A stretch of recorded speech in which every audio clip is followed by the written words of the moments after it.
hunt and I found some rocks, some sticks, and some leaves to make an obstacle course out of them. So I'm going to show you the obstacle course I came up with.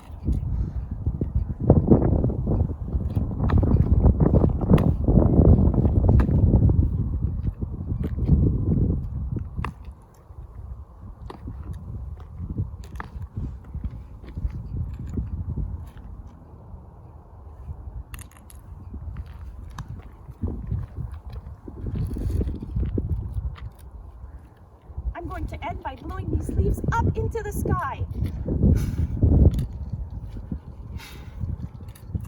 Now it's your turn. Go make an obstacle course in your neighborhood.